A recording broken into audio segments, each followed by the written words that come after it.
Well, I'm making this video to kind of show everybody who cares um, my rig for playing blues harp. Um, just something I've been doing for a long time since I was a kid playing harmonica. Uh, haven't really gotten much better in the last 30 years, but I'm thinking about maybe trying to take it up a notch. There's plenty of guys on YouTube that are showing me some real nice stuff, and I just picked up this nice little harp amp. No self-respecting blues harp guy would just play a harmonica in front of a PA mic. It's not the way it gets done. You want to play through a tube amp. You want to overdrive it a little bit, and you want to get some grunge, and you want to get some punch in your sound. And the tone still comes from you, just like a singer. It's got to come from here. Great tone. Great harp players have great tone. I don't have great tone, not yet, but I'm working on it. According to a recent survey I kind of did on a harp website, I came up as an advanced intermediate based on the skills that I have as a harp player. I would like to get to the next level, which would be a full-blown pro. But well, here's my harp rig. It's a start. Let me turn this around. Okay, right there is a 5-watt Fender. I think it's called the Champ 600. It's very basic. But it is a tube amplifier, and it has nothing more than a volume control on the back. No tone control, nothing. 2 inputs in, a high and a low. I'm using a high. Yeah, it's called the Champion 600. And there it is. Still have the tag on it, even though I bought that about a year ago. And I'm playing my harp mic through a Boss digital delay DD3, and those are the settings that I've been using.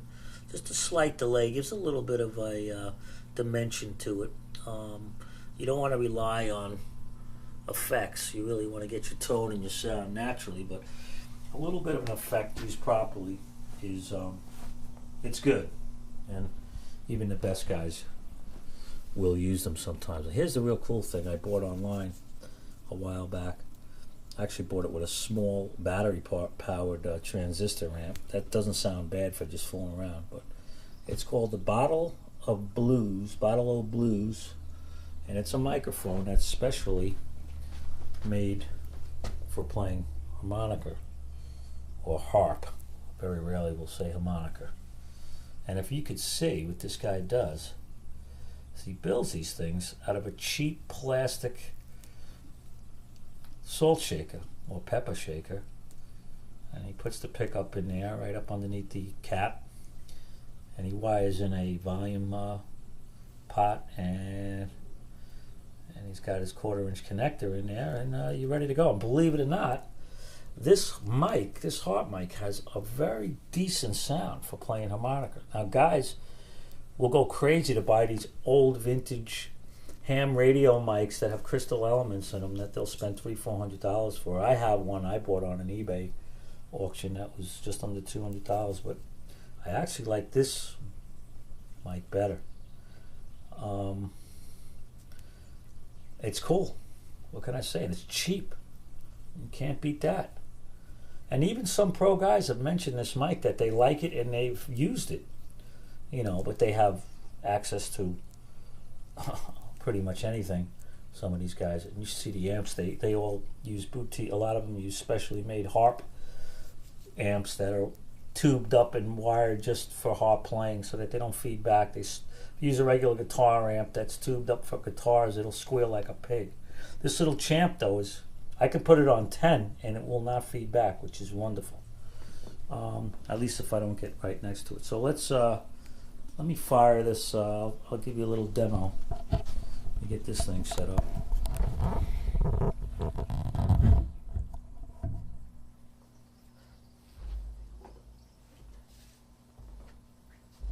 I'll just play like maybe a little riff without the without the amp.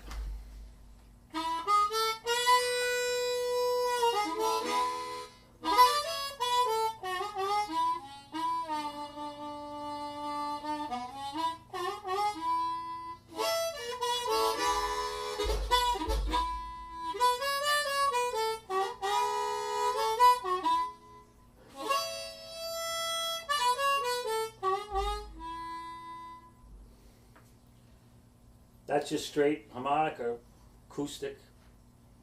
Played pretty crappily. Sorry about that. I can do better than that, but whatever. Now, through the heart rate, listen to the difference in the tone.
That. It's a little more inspiring for blues playing. I mean, if you're playing around a campfire, it's not the kind of rig you want, but, you know, if you're playing old Susanna, you're going to play acoustic. But if you're going to play some Chicago blues or anything of that nature, you want to be amped up, right? You want to have some, excuse the expression, balls behind the sound. Here's a little play. I'll play with this. There's a little YouTube like back.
Check in with you next time, and maybe I'll be able to play a little better. I can play better than what I just did, but whatever, maybe I'm camera shy. Gotta get, I play harp very instinctually. If I get pumped up, I can play. If I gotta get in the mood, so to speak, and then stuff comes out of me. Sort of like, it's a very soulful, I mean, you're trying to get a big sound of it out of something that's basically a toy.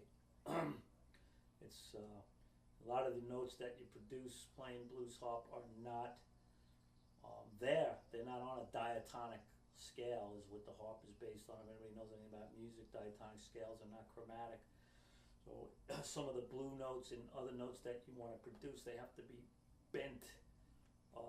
They have to be produced through different technique because they're not on the harp. The only way you can make them is to make them. You have to take a note note and bend it down. You can overblow a note and bend it up. There's a lot of technique involved. I don't think the reason I'm making this video is because it's sort of informative. The next time you hear a good harp solo, you definitely listening to something that took a lot of practice and a lot of time. It's not a frivolous instrument, and it deserves respect. And a lot of guys hack away at it. I hope that I'm not quite there and hacking away at it, but I mean, I always say, I mean, I play keyboard for real, professionally, and there's guys that walk up and they want to play harmonica with the band, and I'm always reluctant to let them get up there because there's a lot of guys who think they could play and they have no business getting on a stage and playing. I don't feel I do, and I could play a little bit, and I can get a little bit of tone, and I could actually carry it a lot better than I've seen a lot of guys that think they're players. I'm not saying that as a brag. I'm telling you that I'm not good enough to be a pro. And there's so many guys out there that think they are, and they're not. And when you see a guy who can really play, I just have a tremendous respect for it. Because like I said, try to get those sounds out of this little puppy right here. See if you can do it. I've been spending my whole lifetime playing around with it, and I'm really not all that good. But I'm going to take it up, I think, to the next level. It's just that I've mostly concentrated on my keyboards and kind of just kept this as a hobby, and went many years sometimes without not playing it at all. So it's not really fair to rip myself up too much. But I think if I really, now with YouTube and all the great guys out there that are willing to show me things, I'm going to see if I can take this thing up to the next level. Okay, hope that was a fun video for whoever. Bye.